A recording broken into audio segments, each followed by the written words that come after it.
When there's a morning like this with cool and fog and a more sense of quietude seems to come with that, just sort of have this bigger feeling of containment, kind of pulling together. So a reminder that we can use that as a cue to pull our attention back in.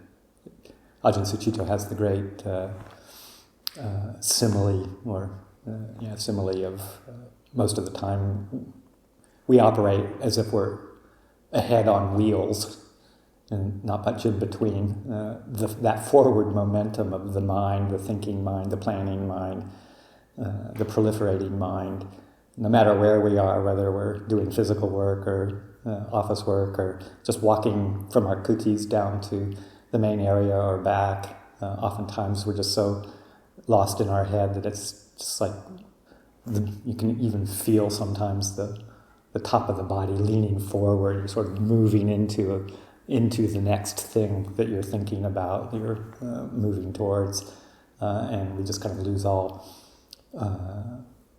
perception of the present moment, of being right here, right now. It's so easy to do that when we get caught up in the mental world.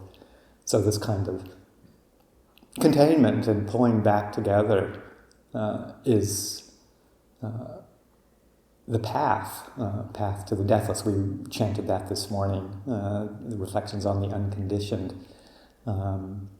as a reminder that we don't have to be constantly wrapped up through our motions of mind. We don't have to be constantly wrapped up in the realm of the conditioned. The way to do this is, of course, the establishings of mindfulness, the four foundations of mindfulness, the four establishings of mindfulness. This is our path to that experience.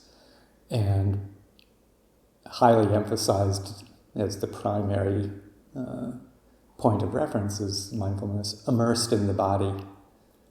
So to try and remember that over and over again, no matter what we're doing, and where we find ourselves through the day, just constantly recollecting or recollecting the attention to be within the body, right here, right now, and to not pay so much attention to the thinking mind. We're not trying to obliterate or annihilate the thinking mind. That's pretty near impossible.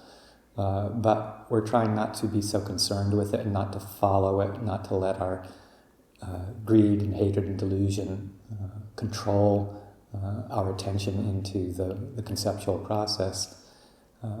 But to just step back using the body's present right here, right now. Come back. This is sampajanya, knowing what the body is doing as it goes through its various postures, it's through its activities, the simple aspects of cleaning up, going from one part of the building to the next, being involved with raking, sweeping, kitchen work, chopping, just to stay centered here and now. And that's our path to that experience of the unconditioned. If we can do that, then we can, if we can stay practiced and mindful in this moment, in this body, then everything kind of slows down and clarity comes up a whole lot more, because it's easy to get lost in this fog, this mental fog of ideas and the conceptual realm, and we want to lift the fog, like the fog this morning.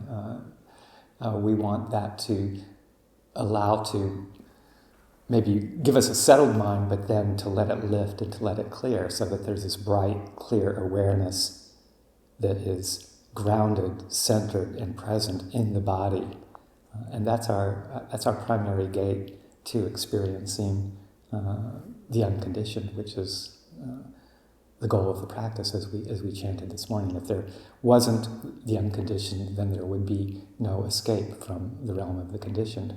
So keeping that aim in mind, keeping our vehicle, our bodily vehicle, at the fore of our attention is the key to that long-lasting peace that we're looking for. So, leave it there for this morning's reflection.